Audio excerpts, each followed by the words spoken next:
Kaya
medyo na ako kasi di ba nagdaan naman po tayo, nagkakaroon ng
minor ay minor o di kaya nasa legal age pero ang kaso po niya ay acts, rape, sexual abuse, mga ganon, sa P.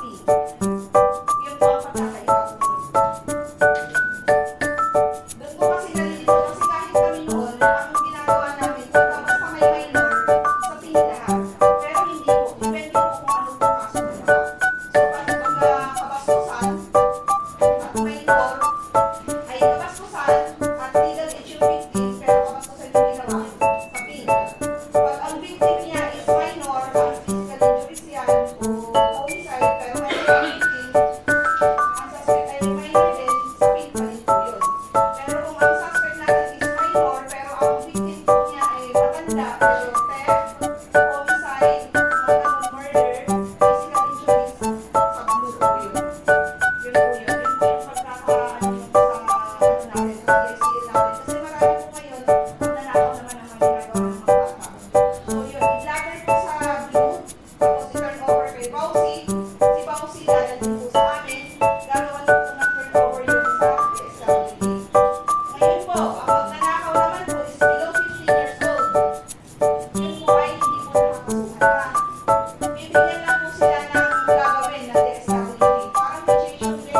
May process po kasi talaga. Hindi na agad-agad madadampot, pero pagdating naman ng panahon, madadampot.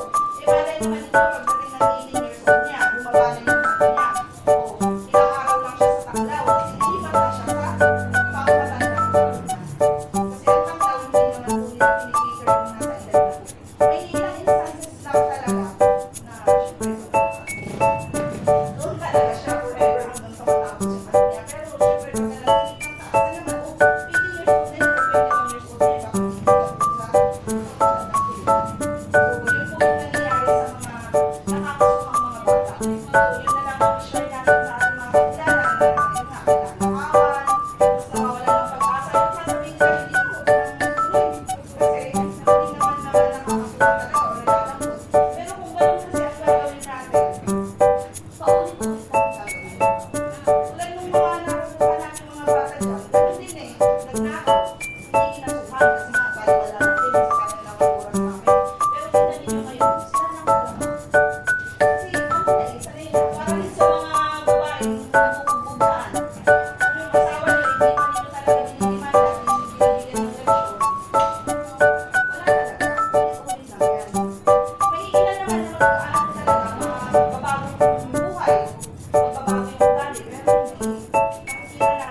Oo.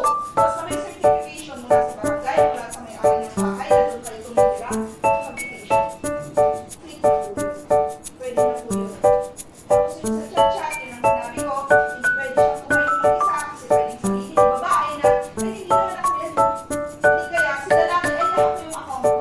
Hindi naman ako po kasi usually, diba? Aminin natin pag ng babae o ng lalaki o ng isang tao, makakalitan niya yung pangalan na kabit niya.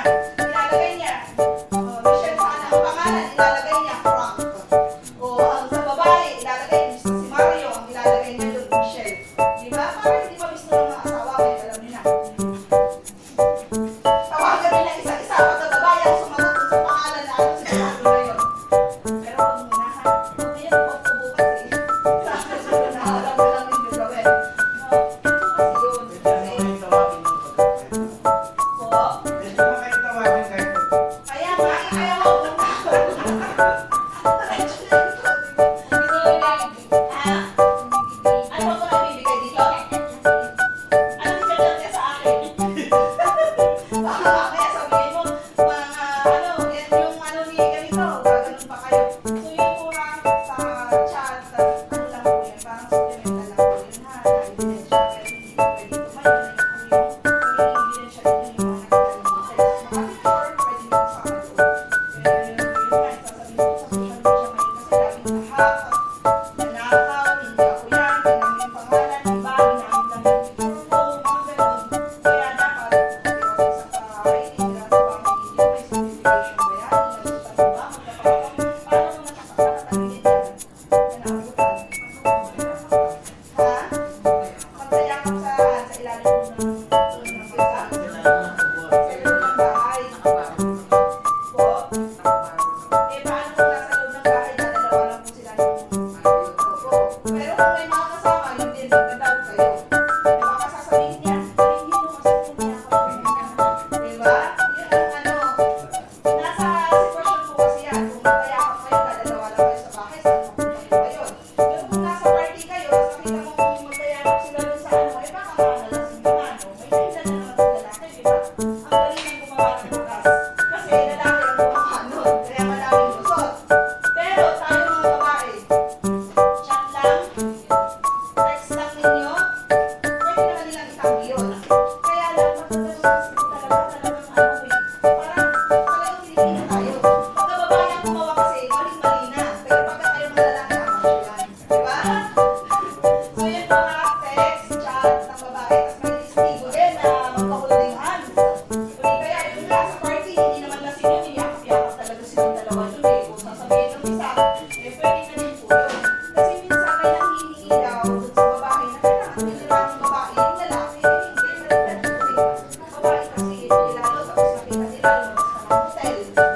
nasasaktan.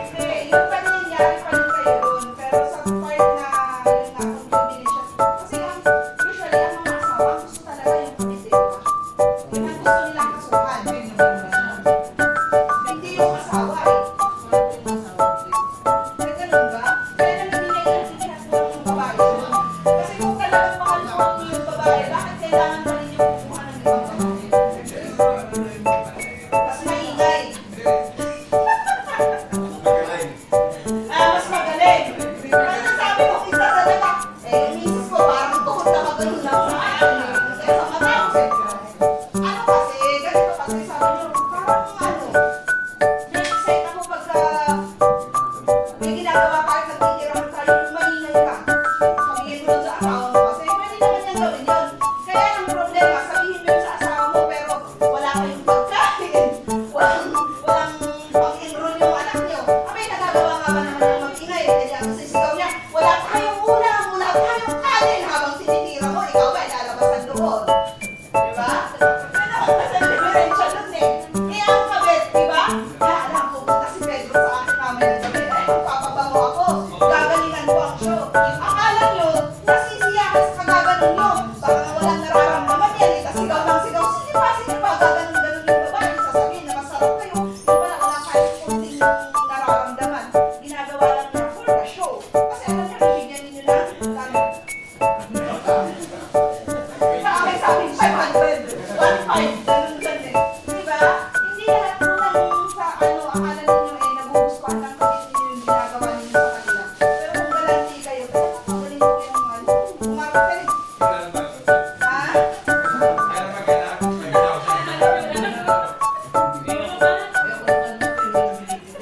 Wala kang binibigay, pero maingay yung babae. Malaki po ba kasi? Anong ginagawa ninyo? Kasi ba? Kasi tusok dito, tusok doon. Eh ba talagang mag-iingay po yun? Kung anong ginahawakan niyo, baka masakit na, pero sige na nga, para matapos na to. Magpapunwari lang siya, di ba? Ito ang paglaban, kaya maingay. Yun. Akala ko kumukuha yung marakaray yung sinasabi niya, nakakakit sa bibig yung kamay. So yun po yung kasi minsan yun po kasi ang napagkukwentuhan, pinagtatawanan natin, pero talagang ganun po kasi ang nangyayari na mas magaling kasi to, mas masarap to. Kasi syempre, nagiging masarap naman yan, mas bata kaysa doon sa asawa mo. Kaya lang syempre, pamilya mo, may pamilya kayo. Talagang nasa isip lang po, kaya nasa tao din. Kung ano ba, magkano ba, talagang sa asawa mo. Kaya ang pinaka-number one naman sinasabi ko dyan, mga hit kayo, magbabae kayo. Pero yung mga anak ninyo at responsibilidad ninyo sa pamilya, yun ang huwag na huwag mapapagod. Kung ano yung dating binibigay ninyo, kung 1,000 ang binibigay ninyo dati, ganun pa rin ang binibigay ninyo. Hindi yung babawasan yung 1,000 para may pambabae. 1,000 naging 100 na lang. Ha? Hindi kung yun ang dating binibigay ng 200 lang, 200 pa rin. Hindi yung babawasan mo yun para may binibigay ka.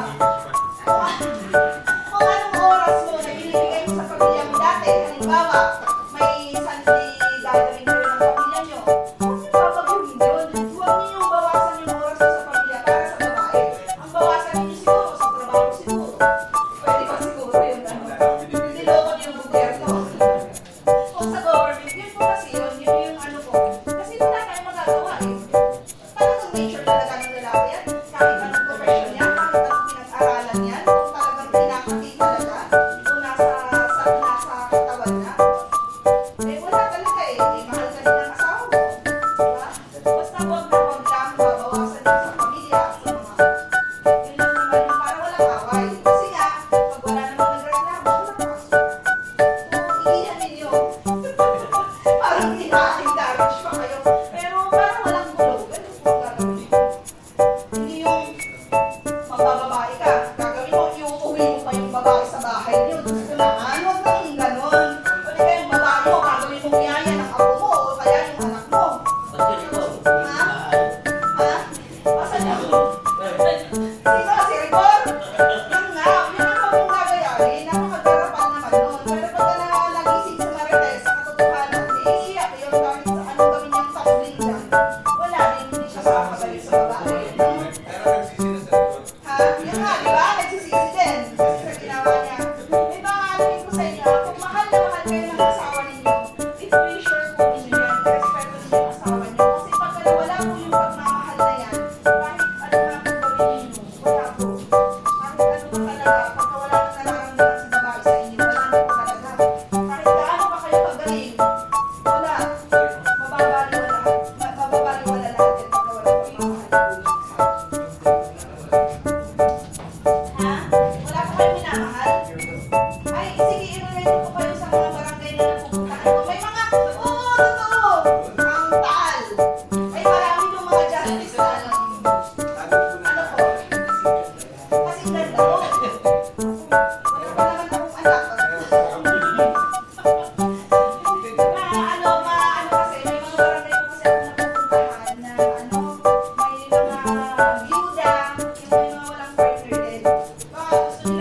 May tagalaba ka. Di ba parang nayaya, mama sa kang naging dating, pero may pang-gender pa siya. For 5 years, bumugbog yung babae. Parang kung hindi tumilos yung mga anak niya, hindi pa naniniwala yan. Kasi siguro ang naisip ni nanay, wala nang magmamahal sa kanya. Edad na din siya. Kaya, di ba? Kaya mga ate, huwag kayo kukuha. Walang mga ate naman dito, huwag tayo kukuha ng mga bata. Kasi pala, nagbubugbog pala. Kaya lang naman, hindi. Hindi, syempre, matanda din naman si nanay. Di ba? Kami kamusta nga po yun eh. Saan niya gagamitin? Kaya tinatanong ko siya, baka aside from sinasaktan siya, baka meron pa rin ginagawa yung lalaki. Kaya ngayon nagano, yung lalaki daw, ang simple naman.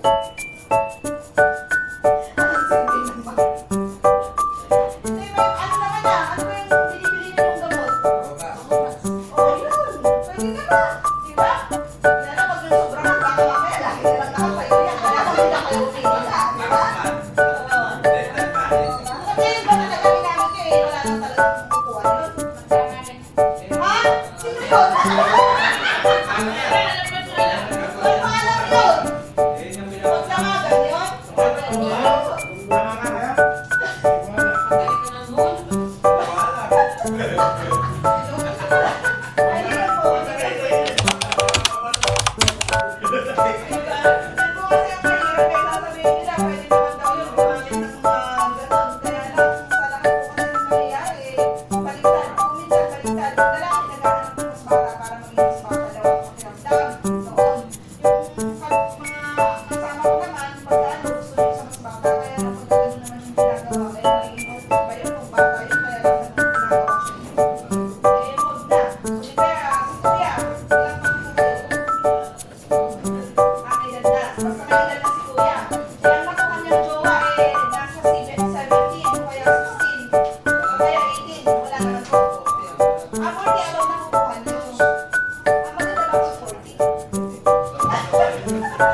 Ay, yun po. Ay, alam ko yun. Okay na yung magagandang picture kasi yun nga, dahil sa ibang bansa, mas bata eh. Mga ano ba nga eh, 7, 10, 13, ganun ang gusto ng mga yan eh. Kahit bata lalaki, ang gusto nila, parang nakakaano naman. Kaya yung mga, kaya lang yun nga, kahit sa atin kasi may mga narinig, na ano sa mga bata. Kaya pag nakakakita tayo ng ano sa social media na ganun yung ginagawa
magpinsan, mga ganun. Buti na lang, madam. Sa akin, ginagawa ng kapatid. Ako siya nagsugbo. Kaya lang yun nga, hindi ko alam kung anong nangyari, bakit ganun na naging hapon. Sabi ko nga, wala ko kami magagawa. Ang magagawa lang natin, mag-refile ulit kayo, pero mag-lawyer na lang. Gusto lang ang gagawin. Kaya lang yun, hindi naman yung bata sa mga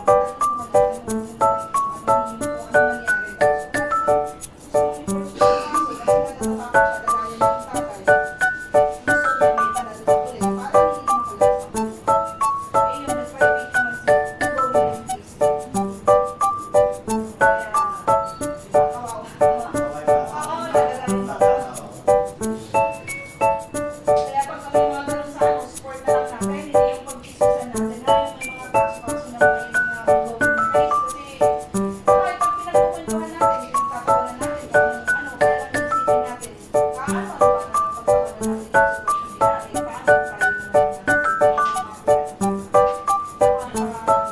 pero minsan, may ibang tao na victim na ayaw nilang makita tayo na kinakawaan sila. Ang gusto nila, encouragement na lang siguro ang gusto nila. Kasi minsan pag kami na, hindi, okay na po ako, kaya ko na po. Hindi ko na po kailangan ng psychological evaluation, mga ganun.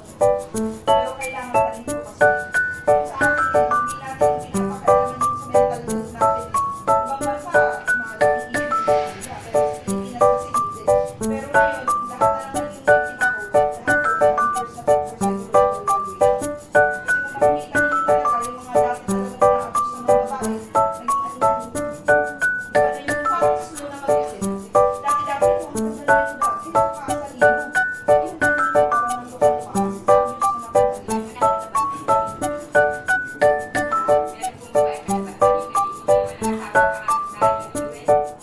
Yun. Dahil sa abuse din yun. May jowa ka na kasi. Kaya hindi ka na nag-jowa, no? Ay,